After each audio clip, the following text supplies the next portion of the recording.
રાજ્યમાં ચાલી રહેલી ઇંધણની કટોકટી હવે અમરેલી જિલ્લામાં અત્યંત ગંભીર બની ગઈ છે। સરકાર દ્વારા ખેડૂતોને 200 લીટર પેટ્રોલ ડીઝલ આપવાના નિર્ણય બાદ વડિયા સહિત જિલ્લાભરના પેટ્રોલ પંપો પર કેરબા અને ડબ્બા લઈને લોકો ઉમટી પડ્યા હતા, જેને પગલે અફરાતફરી જેવી સ્થિતિ સર્જાઈ હતી।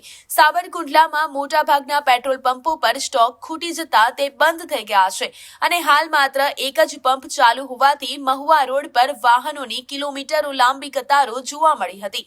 ઇંધણની આ તીવ્ર અછત વચ્ચે કેટલાક પંપો પર માત્ર 1000 સુધીનું જ સિમેન્ટ ડીઝલ આપવામાં આવી રહ્યું છે, જેના કારણે ખેડૂતો, સામાન્ય વાહન ચાલકો અને ટ્રાન્સપોર્ટર્સ ભારે હાલાકીનો સામનો કરી રહ્યા છે।